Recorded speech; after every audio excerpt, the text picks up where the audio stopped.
Alas 5 Gs na. 1 Western Visayas na. Alas 5 Gs na!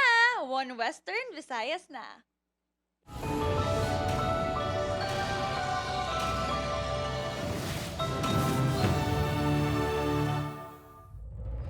Mga balitang atong tutukan subong nga Miyerkules, pamilya sa maestrang agin bungguan na, ginyudyod pa sa auto nagasigitan sang hustisya.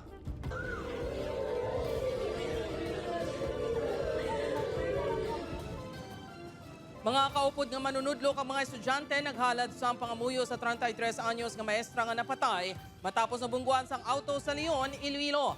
Driver nga nagbunggo ginapahayag nga hubog. Tagiya sang computer shop patay matapos gintiro sang riding in tandem suspect sa Bacolod City. 12 anyos nga dalagita sa San Miguel, Iloilo ginapahayag nga ginhimuslan sang isa ka panday sa sulod sang duha ka tuig. Iloilo City Mayor Jerry Treñas magabalik na sa obra sa Lunes matapos ang masobra 2 ka bulan nga medical leave. Kulyatan Marine Sanctuary sa San Joaquin, Iloilo, perfect nga destinasyon sa mga luyag mag-relax. Kag Christmas Festival of Lights sa Bacolod City kasado na sa Sabado, Disyembre 7. Ini ang GMA Regional TV, 1 Western Visayas. Mayong hapon, ako si Gertrude Charlatan. Maestra, patay matapos nabungguan kag ginyudyud pa sang isa ka auto ang ginamaneho sini nga motorsiklo sa Leon, Iloilo. Pamilya, co-teachers kag mga estudyante sang manunudlo naghalad sa pangamuyo. Si John Sala nakatuto. Balaan ko palangga mo gid ko. Palangga taman ka. Tapos makibutan na ako, way ka na. Hindi ka magkabala ka, boss. Ay, hindi ko ni pagbabayaan si nanay. Ako ni bahala sa iyo. Makita ng tuman niya kasakit yung ginabatsag ni Reggie samtang ginasaysay sa news team ang mga handumana nila sa iasawa nga si Ma'am Lorely. Tubtub subong, nagalaom ini nga isa lang kamalain nga damgo ang natabo. Nagdiretso ako sa liusan. Way man ko nagkulbak ay amo taon bla sa akon nga swipe man lang. Tapos pag abot ko sir, mas na-shock na bilang ko sir. Mga way na saya way na sa kabuhi. Si Ma'am Lorely o kon si Ma'am Letlet ang manunudlo sang Asian Norte Elementary School sa Banwasang Leon, Iloilo nga napatay kagabi matapos ginbungguan kag ginyudyud pa sang isa ka auto. Kaina sang aga sa baylo nga ang masami matamis nga yuhom kag energetic nga pagtamyaw ni Ma'am Letlet ang nagsugalaw sa mga co-teachers sini kag estudyante na bayluhan sang kasubo. Nagsindiman sang kandila ang mga estudyante kag manunudlo dalahalad sang pangamuyo. Mabulig gid ta na. Hindi lang kanaken kundi pati man sa mga testimony kang aman nga fellow teachers di just sa District of Leon 1. Palangga kagid naman let ang bilog nga District of Leon 1, sir. Masami nga see you tomorrow ang ginahambal kuno ni Ma'am Letlet sa iya mga estudyante kun matapos ang ila klase. Apang kahapon na gali ang katapusan nga ila mabatian ang nasambit nga tinaga. Ma'am, kung sa din ka man talad, ma'am, sana palanggaon mo kami, kagibantayan mo kami. Tapos pati mga teacher, bilog eskwelahan. Sa investigasyon sang Leon PNP madasig ang pagpadalagan sang salakyan nga ginamaneho ni Philip Maderahe, rason nga wala sini natalupangdan ang biktima. Uli na natalupangdan kay medyo madulong. Tapos ang pagsudra namon, medyo na nakainom. Sa nga daw wala dahil matalupangdan, dasig iyadlagan. Limitado naman ang pahayag sang driver sang amon ginpakigangutan. Pasensya, pasensya. Isa mga patawad, di naman na mabalik. Ginpasakaan na sang kasong reckless imprudence resulting to homicide and damage to property ang sospek. Upod kay Hans Desierto, John Sala. 1 Western Visayas. Para sa dugang nga mga balita sa Bacolod City kag pila ka lugar sa Western Visayas, mangin kaupod ta si Adrian Prieto. Adrian?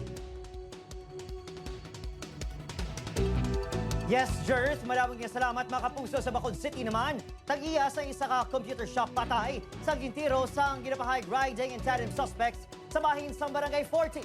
Nakatutok Aileen Pedreso. Nagatindog sa siningabahin sa isa ka compound sa Puro Katilingban, Barangay 40, Bacolod City. Ang 39 anyos nga si Michael Garcia, tag-iya sa isa ka computer shop sa Quintero kahapon sang hapon. Igo sa abaga, dughan, kag likod ang naagom sa biktima. Ginhingagaw pa nga madala sa ospital apang gindeklarar nga dead on arrival. Nagagwa sa investigasyon sang kapulisan nga riding in tandem suspects ang may kahimuan sang krimen. Ang aton nga suspitsado gulpi lang sumulod sa inang open nga gate. Suddenly ang aton nga mga suspect na naog sa motor kag draw unknown firearms and shot the victim. Nagtingwa pa nga magpalagyo ang biktima sang gintiro sa abaga, apang liwat ini nga gintiro sang suspect. Kung makita mo ang gunshot wound niya is 3, siguraduhon gid siya. Nakabati kuno sang lupok ang tiya sang biktima kag nakalabay pa ang mga suspect sa iya tubang. Kaya di ko anay kung ang kurente naglinupok, wala man kami nakabati na may kontra na sa kikabuot mo lang siya, tapos naka-helmet sila. Nagapakita pa ang kapulisan sa CCTV footages sa lugar hanggang matubod ang mga suspect nga ginapahayag nakasakay sa ito nga motorsiklo. Posible may kaangtanan sa negosyo sa biktima ang motibo sa mga suspect sunod sa kapulisan. Nag-trade ni siya sang mga accessories and parts ng computer. Sa may-ara man siya store, nag-transaction siya sa mga tao. And it is possibility nga may-ara nga kaangtanan sa natabo nga insidente. Ginpadulungan sa news team ang pamilya sa biktima apang nagpaiway na mga ini nga maghatag sang pahayag. Upod Geruel Bangoy, Aileen Pedreso, 1 Western Visayas. Mga kapuso, 14 anyos nga dalagita, 2 ka tuig nga ginaligar, ginahimuslan sang isa ka senior citizen nga panday. Apang suspect ginpanginwala ang mga akusasyon batok sa iya. Ini ang gintutukan ni John Sala, exclusive. Nagapindot ang dughan sang Iloy nga si alias Maria samtang ginasaysay sa news team maginagyan sang iya bata nga si alias Joy sa kamot sa ila ginakabing apyan apang may ginhimo gali nga hindi maayo sa bata. Sino kay alias Maria sang 2022 unang natabo ang pagpanghimulo sa iya bata sang sospek nga ginkilala kay Ricarte Sabido. Matapos ang unang insidente nagsigi-sigi ni tubtub nga daw ginakonsumo na kuno sang sospek ang biktima. Natukiban na lang sang pamilya sining nga bulan sang Setyembre. Do mabuang ko kanino. Kisa ga kuan ang isip ko do gablang ko bla zero. Nasubra ko ka problema ba lang? Naluoy ako sa bata ako, tuntun na sir, naluoy ako. Sang Setyembre 20, gindala sa San Miguel Police Station ang biktima matapos makitaan sang barangay tanod nga si Jerry nga ginasakit ini sang sospek. Pasakyo na sa motor, hindi masakay ang bata, kipi. Di mo to, buno-buno. Dito na kagintuad sang biktima ang tanan sa kapulisan. Napasaka na ang kasong rape kag attempted homicide batok sa sospek. Apang luyag sang Iloy nga mapadasig pa ang dalagan sang kaso bangod sa ila kakulba sa ila seguridad. Kung why naman yun, why nang sisa, to why nang dali ipasa dito sa babaw dayon. Ito bangan darang kaso ang ginimo na sa bata ko. Sa pag-file po ng case is marami po kasing ina-attach doon na mga documents. So, yung ibang documents po doon is hindi po natin agad na mabibigay or ma-attach doon. Kaya po siguro ay tumagal ng ilang days pero successful naman po, na-filean naman po natin ang kaso. Exclusive nga na interview sa news team ang sospek kag suno sa iya, wala sang kamatuoran ang mga akusasyon batok sa iya. Hindi ko katulong, hindi ko nagkakaon gawa. Ilay matyado kang mandangin mo sa kon kay huwag ginising kamaturan nila na bintang sa kon o sobra-sobra na ilagin mo. Yara na sa isa ka pasilidad sa DSWD ang biktima. Yung mga anak po natin ay wag po nating pabayaan. Parati po natin silang i-guide. Kasi po minor pa lang po sila, so kailangan po nila ng guidance po ng isang magulang. Upod kay Hans Desierto, John Sala, 1 Western Visayas. Mga kapuso, Iloilo City Mayor Jerry Treñas magabalik na sa trabaho sa Lunes, Disyembre 9. Samtang good news para sa regular employees ng City Hall tungod makabaton sila sa 30,000 pesos nga collective negotiation agreement incentives. Si Kim Salinas sa Katutok Live sa Barangay Dungon A. Haro, Iloilo City. Kim?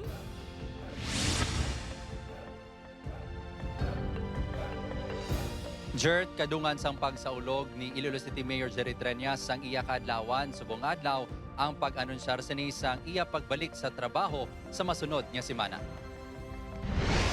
Vice Mayor, salamat gid. Lunes, hasta ka na lang Lunes ha. Kaya ako mabalik na ko da. Kag bawion ko na sa imo. Ini ang langas-langas ni Iloilo City Mayor Jerry Treñas kay Vice Mayor Jeffrey Ganzon. Matapos ginkumpirmar sa ni kay Inasangaga, ang iya natala nga pagbalik sa obra sa City Hall sa Lunes, Disyembre 9. Suno kay Treñas, nangin maayo na ang kaimtangan sini matapos nga ginkuha ang tubo kag bag nga nakatakod sa iya bile duct kasunod sa operasyon sa nisang Nobyembre. Madumduman nga humalin pa Setyembre sang nagsugod ang medical leave sang alkalde. Nagalakat-lakat na ko. For so long, nag-walker ako, pero subong baston na lang. Sa pagbalik sang alkalde, gilayon sini nga sa pulon ang mga department heads kag mga konsehal. Subong adlaw, nagsaulog ang alkalde sang iya ika-68 nga kaadlawan upod sa mga empleyado sang Iloilo City Hall pinaagi sa virtual platform. Diri, ginanonsyar sini ang plano nga i-extend ang 40% discount sa real property tax sa syudad sang Iloilo tubtob tuig 2026. Tuyo sang alkalde nga mabuligan ang mga negosyante kag landowner gani magasumiter ini sang parameters para sa amendatory ordinance sa konseho agud mangin formal ang extension. Sa Lunes kadlaw, when I meet Vice Mayor and the councilors, we will be talking about it so that we will have it approved at the earliest possible time. Ginanonsyar man sang alkalde nga makamaton sang 30,000 pesos nga collective negotiation agreement o kon CNA incentive ang tanan nga regular employees sang city government sumugod sa Disyembre 15 tubtob 31. Nagpaatag naman ang alkalde sa publiko nga isa sa rason sa pagka-delay sa pagtapos sang arevalo haro kag lapas public market amo ang maidid nga proseso sang procurement sang mga proyekto. Chert, hindi lang regular employees ang tinguan sang Iloilo City LGU nga hatagan sang benepisyo sa mga Paskwa, kundi pati man ang casual employees kag job hires. Sa karon ginahulat na lang ang direktiba halin sa presidente agud mahatag man ang ila cash incentives. Chert? Damo gid nga salamat sa update Kapuso Kim Salinas.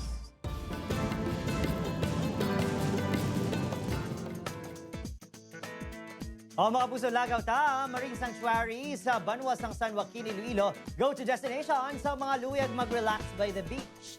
Ang makawiwili nga destinasyon at lagawan upod kay John Sala. Relaxing nga tunog sang balod. Matinaw kag matinlo nga tubig. Welcome sa Kulyatan Marine Sanctuary sang San Joaquin, Iloilo. Mga kapuso, kun adventure by the beach, samtang gina-enjoy ang mga matahom nga rock formations naman ang trip ninyo, perfect dira ang Kulyatan Marine Sanctuary diri sa Banwa sang San Joaquin, Iloilo. Gani ano pang ginaulat ninyo mga kapuso? Lagaw ta! Namtang sa barangay Sinugbuhan ang kulyatan ng isa ka marine protected area. Makit-an diri ang nagkalain-lain ng mga isda. Gani hugot nga ginatutukan ang katinlo sa lugar kag ginalimitahan ang tawo ilabi na kun peak season. Agud masiguro nga protektado ang marine life. Pwede sila enjoy mag-snorkeling, maglangoy, o kung magpatudlo sila lang may pwede diri nila ma-avail diri sa may Kulyatan Marine Sanctuary. Kag kinanglan lang diri, dapat halungan nila ang mga corals naton nga hindi maguba. Bangod sa natural nga katahom kag malino nga palibot, hindi lang mga local tourists ang nagaka-inlove sa kulyatan, kundi pati man mga foreign national kaangay na lang kay Michael Thayer nga taga USA. It's the scenery, the tranquility of it, it's a relaxed environment, a lot less tourism and just peaceful. Mismo ang barangay, hands-on man sa pagsiguro nga hindi maguba ang natural nga katahom sang kulyatan. Gani mga kapuso, kon escape sang city life kag feel the rush of the seas ang imo plano, hindi na magpalayo pa. Bangod diri sa Iloilo, may paraiso kita. If anybody wants to get away and enjoy an amazing experience coming to Iloilo with the off the beaten path locations, it's the way to go. It's to stay away from the tourist areas to get the true mental health escape. Upod kay Hans Desierto, John Sala. 1 Western Visayas. Ini ang GMA Regional TV, 1 Western Visayas. Masobra 200 ka barangay sa Western Visayas nga gindeklarar nga drug cleared, posible i-revoke kasunod sa pagtuhaw sa pila ka drug personalities. Ini ang gintutukan ni Zen Kilantang Sasa.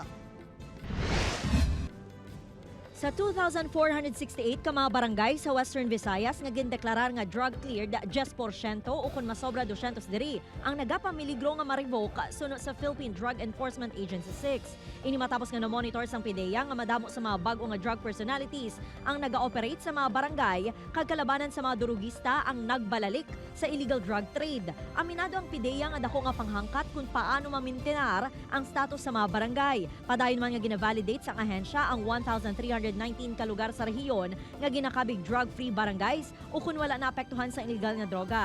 If we can look into the data naton sa mga nagliligan nga operations, ara gyapon ang prevalence ng drug dens.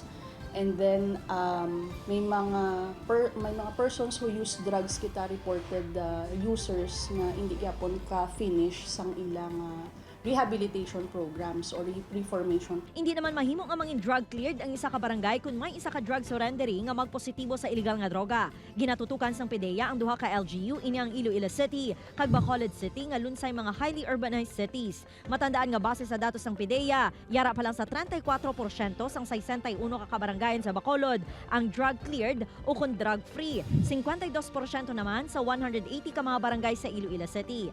Aminado naman ang PDEA nga nagnubo ang ilang mga anti-illegal drug operation sa sulod na sang pila ka tuig. Inibangod nga nagatutok ang ahensya sa education campaign. Sa piyak sini ang ila kuno nagkaladakpan, ang lunsay naman mga high-value individual. Samtang nagdangat sa masobra 1,500 grams ng illegal drugs ang nakumpiska sa Iloilo City Police Office sa mga operasyon sa mga unit sini sa sulod lang sa bulan sa Nobyembre. Wala na naton gina-take for granted ang gina-report no nga mga hilikoton sang illegal drugs sa aton mga kabarangayan kag aton nga komunidad. Upod kay Cirilo Randuque, Zen Kilantang Sasa, One Western Visayas. Mapuso Negros Island Region Act iga-implementar sa 2025 bisan wala sang pondo suno sa isa ka mga principal authors ng among alayi. Sa Ilibid Dreso nakatuto. Sang tinalikdan nga Setyembre, subong nga tuig opisyal nga ginaprobahan sang House of Representatives sa third kag final reading ang masobra 6.3 trillion nga budget para sa tuig 2025. Apang wala na lakit diri ang 6.3 billion pesos nga budget para sa implementasyon sang Negros Island Region Act bangod na kumpleto kag naprepara na ang National Expenditure Program para sa 2025. Antis waman ginpirmahan ni Presidente Ferdinand Marcos Jr. ang NIR bilang layis ng tinalikdan nga Hunyo. Apang sa pihak sini, madayon gihapon ang implementasyon sang NIR Act. Sunod si isa sa principal author sini nga si Senator JV Ejercito. The budget really for NIR will start in 2026 because again the NIR law was signed by the President already last quarter. Bangod permado naman ang implementing rules and regulations ng NIR. Amat-amat na nga nakadihon sang transition plans ang mga ahensya ng gobyerno. Sa sunod sang 3 ka bulan, ipatukod ang regional offices, tubtub nga maging kumpleto ang manpower pag-abot sang tuig 2026. The regional offices or the different departments already are starting already the groundwork. Yung setting up of the regional offices, nag-start naman na yan. 1.2 billion pesos ang inisyal nga kinahanglan nga pondo para sa ipatukod nga regional kag satellite offices umpisa sa 2025. Magahalin ang pondo sa budget sa Region 6 kag 7 sa 2025. Upod kay Ruel Bangoy, Aideen Pedraso, One Western Visayas. Arestado ang 5 ka mga manugpangisda nga nagapatigayon sa dynamite fishing sa Culebra Island sa Barangay Talutuan, Concepcion, Iloilo. Ang mga arestado ang sakay sa FB Angel Me, kag ginakilala mga ini kandaya Ricky Bartolome Percival de los Reyes, Christopher del Rosario, Alden del Rosario, kag Melcon Anatolio. Ang mga ini ang lunsay residente sa Barangay Alipata, Carles, Iloilo. Na-recover sa otoridad ang 2 ka kilo sa tabaga nga nagabalor 300 pesos. Ang sakayan ka mga gamit sa pagpangisda ang ginkusudiya sa Iloilo Provincial Bantay Dagat Task Force. Nagapangatubang ang mga arestado sa kaso nga paglapas sa RA 10654 upon the Philippine Fisheries Code of 1998. Mapusog isaylo na sa iba ng eskwelahan ng maestrong inareklamo sa 3 ka grade 8 students sa isa ka bulutuan sa Bacolod City isang makapila ka beses nga pagpanghurikap. Sunod sa DepEd Division of Bacolod City, temporary transfer lang gitimo sa maestro. Samtang nagapaday investigasyon, kag naghulat pa sang formal nga reklamo. Siyempre, may amo sina nga complaint. Gina-avoid naton nga hindi siya matabo liwat sa ang school pala. Hindi sa aton nga investigation if there is truth sa ina nga allegations.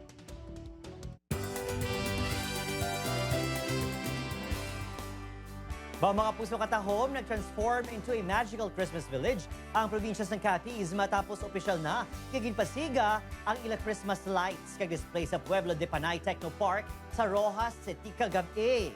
Magluwas sa syudad, ginpasigaman ang plaza sang pila ka banwa. Masobra 45,000 ka mga parol ang ginpasigaman sa mayor nga mga dalanon. Siyempre, get ready sa performances nga dala Sanday Sandal Lopez, Kelvin Miranda, Angel Guardian, Prince Carlos kag John Visagas sa aton Grand Kapuso Fiesta sa paabot nga December 16, 8 p.m. Samtang sa Biyernes na mga kapuso, December 6, alas 6 gabi, makiselebrate sa Jerry Gonzalez kag John Rex sa mga tag-Isabela kadungan sang lights on ceremony sang Pasko sa Isabela. Kita-kits mga kapuso.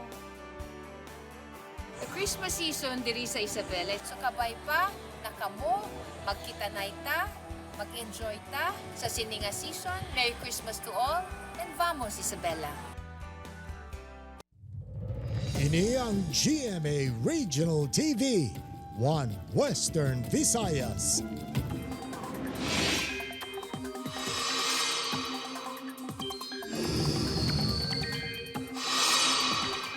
Mga kapuso, duha ka weather systems ang padayon nga magadalas ang pagulan sa pila ka bahin sang pungsod, ilabi na sa Luzon. Hangin amihan sa extreme northern Luzon, samtang shear line naman sa eastern section sang northern Luzon. Sa datos ng Metro Weather, manubo ang tsansa sang ulan sa Western Visayas, magluwas lang sa lapta-lapta nga ulan sa Antique kag Negros provinces. Posible man ang ulan sa nabilin nga bahin sang pungsod bangod sa localized thunderstorms. Arestado ang duha ka lalaki sa entrapment operation kaangot sa illegal nga armas lutang sa Poblacion Zone 2, Estancia, Iloilo. Ang operasyon ng kaangot sa Oplan Paglalansag Omega nga ginpatigayon sa CIDG Iloilo City. Nadakpan sa Day Ervin Singuna, SK Chairman sa nasambit nga barangay kag nagapapili bilang SB member, kag Junjun Bagona nga ginapahayag ex-convict. Na-recover sang operating team ang 45 caliber pistol, isa ka magasin sini, kag 5 ka mga bala, kag 20 mil pesos nga budol money. Nahibaluan nga nabakla ng duha sang pusher buyers ang loose firearm. Natala na nga pasakahan ng duha sang kaso nga paglapas sa RA 10591 o Comprehensive Law on Firearms and Ammunitions Regulation Act. Nagpamaliban naman nga maghatag sang pahayag ang mga arestado. Patay ang ginakabig #1 drug personality sa Escalante City, Negros Occidental nga si Edgar Caraat matapos gintiro sa sulod sang Yapuluyan sa barangay Hunob-Hunob sa nasambit nga syudad. Suno sa kapulisan, ginsulod sa ginaligar siyam ka armado nga mga lalaki ang balay sang biktima. Na-recover sa balay sang biktima ang mga armas, bala, kag granada. Lakip na ang 8 ka sachet sang ginapatihan shabu. Padayon ang investigasyon sa kapulisan sa motibo sa krimen. Nagpahamtang sang checkpoint ang La Carlota City LGU sa pila ka mga barangay sa syudad. Agod ma-monitor ang mga produkto nga lubi nga ginakarga kag ginapasulod sa mga syudad suno sa LGU. Ang ining nga mando ang nagalin mismo sa Philippine Coconut Authority. Matapos padayon nga na-monitor ang peste nga coco lisap nga nagatapik sa dahon sa mga lubi sa nasambit nga lugar.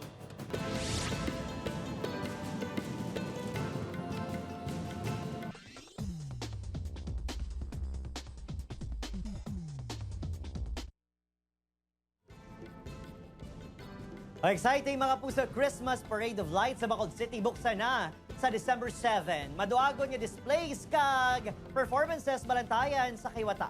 Yaring balita nga atong gintutugan. Christmas for Kids. Ining tema, subong nga tuig sang Christmas Parade of Lights sa City of Smiles.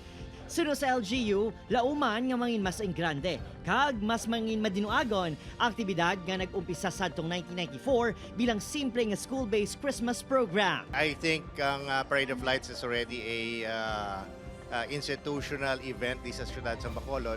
Excited gid ang mga kabataan nga mag-perform kag maghatag sang kalipayan. Sa Sabado, December 7 na opisyal nga buksan ang selebrasyon pinaagi sa Parade of Lights. Halin sa Dalan Burgos, pakadto sa Bacolod City Government Center grounds. It showcased the students' talent, skills, and abilities, and of course, the spirit of Christmas. Pagasundan ng isang lights-on ceremony kung saan pasigahon ang nakailain nga giant Christmas displays. Obot Kiril Gasilio, Adrian Priatos, One Western Visayas. Perfect gid ang Parade of Lights para sa tagsa ka mga pamilya. Mga kapuso, 21 days na lang, Pasko na. Sa atong mga kapuso diri sa Western Visayas, kag subong man, sa atong mga kapuso abroad, madamong gid nga salamat sa pagtuto. Mag-isa kita kag ibaluon ang mga balita tungod local news matters. Ako si Jethro Charlatan, ini ang One Western Visayas, bugos nga puwersa para sa mas dako nga misyon kag mas masangkad nga pagserbisyo sa pungso.